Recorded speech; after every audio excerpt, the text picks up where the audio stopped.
বন্ধুরা, আমরা আপনাদেরকে নিয়ে এসেছি একবারেই আমার পিছনে যে গেটটি দেখতে পাচ্ছেন সেটা হচ্ছে জগবন্ধু ঠাকুর বাড়ি। এটি মূলত দেবীগঞ্জে অবস্থিত, অর্থাৎ পঞ্চগড় জেলার, বাংলাদেশের সর্ব উত্তরের জেলা পঞ্চগড়। সেই পঞ্চগড় জেলার দেবীগঞ্জ উপজেলার জগবন্ধু ঠাকুর বাড়ি। এটি মূলত সেই সময়ে অর্থাৎ ভারতীয় উপমহাদেশে যিনি রাজা ছিলেন, এই কুচবিহারের রাজা নৃপেন্দ্র নারায়ণ, তিনি সেই সময়ে জগবন্ধু ঠাকুর বাড়ি, ওই যে পিছনে যদি দেখা যায়, আমরা যদি পিছনে আপনাদেরকে একটু জুম করে দেখানোর চেষ্টা করি, আপনারা দেখছেন সেখানে 1914 সালে এই জগবন্ধু ঠাকুর বাড়ি 1914 সালে স্থাপিত হয় এবং এটির মানে ফাউন্ডিং ফাদার অর্থাৎ প্রতিষ্ঠাতা হচ্ছেন রাজা নৃপেন্দ্র নারায়ণ।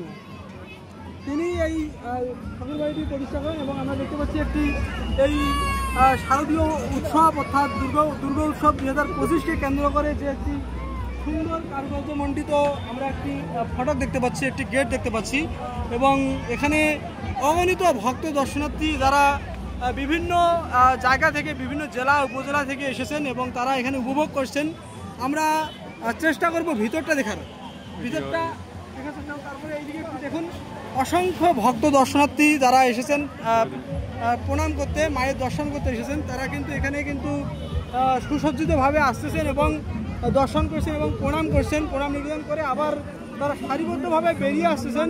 আমরা এখন যে সরাসরি যে মন্দিরটি দেখতে পাচ্ছি সেটি মূলত 1914 সালে, আমরা একটু জুম করে দেখাই, স্থাপিত যে হয়েছে 1914 সালে সেটা দেখাই। 1914 সালে রাজা নৃপেন্দ্র নারায়ণ এটি প্রতিষ্ঠা করেন এবং তিনি কুচবিহারের রাজা ছিলেন। সেই সময়ে যে ভারতীয় উপমহাদেশ, সেই উপমহাদেশ থাকার মানে কারণে তিনি এই এলাকাটা, এই অত্র এলাকা অর্থাৎ দেবীগঞ্জ, পঞ্চগড় জেলার দেবীগঞ্জ উপজেলায় তিনি এই মন্দিরটি, এই জগবন্ধু ঠাকুর বাড়ি প্রতিষ্ঠা করেন।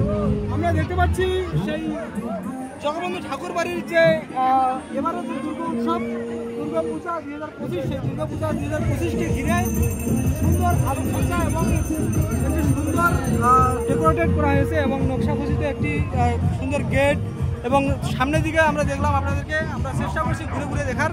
এখন বিকালের সময় বেলা মানে গড়িয়ে যাওয়ার অর্থাৎ সন্ধ্যা নামার সাথে সাথে শুরু থেকে এখানে অগণিত ভক্ত, অগণিত দর্শক, অগণিত ভক্ত পিপাসু আসবেন, মায়ের দর্শন করতে আসবেন এবং বিভিন্ন ধরনের মহালয়া, লাইটিং সহ বিভিন্ন যে ভক্ত এবং দর্শনার্থীদের যে ভালো লাগার যে একটা দিক, সেই দিকগুলো এখানে তুলে ধরা হয় এবং সেই সাথে পৌরাণিক কাহিনী দর্শিত হয় এবং সেই সাথে কচিকাঁচা যারা বাচ্চা আছেন তাদেরকেও বিনোদনের জন্য এখানে নাগরদোলা এবং হচ্ছে দোলনা বিনোদন এখানে দেওয়া হয়েছে। আমরা একটু ভিতরে যাওয়ার চেষ্টা করবো, আমরা একটু ভিতরে গিয়ে দেখি। এইদিকে পুরুষ পদ, আমরা যেহেতু পুরুষ, সেই পুরুষের দিকে আমাদেরকে লাইন পেয়ে যেতে হবে। আমরা যাচ্ছি, আমরা ভিতরের অবস্থা দেখতেছি, আমরা দেখছি এখানে দেখুন কত সুন্দর এই বন্ধু মাধব।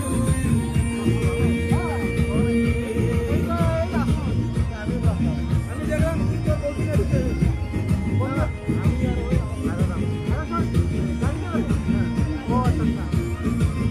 আমার বন্ধুর সাথে দেখা গেল, বন্ধুর সাথে দেখা গেল, বন্ধু মাধব ওকে বন্ধু দেখা যায়।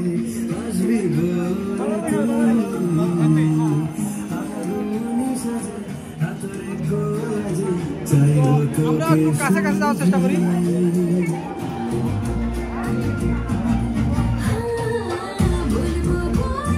বন্ধ, ওকে ওকে।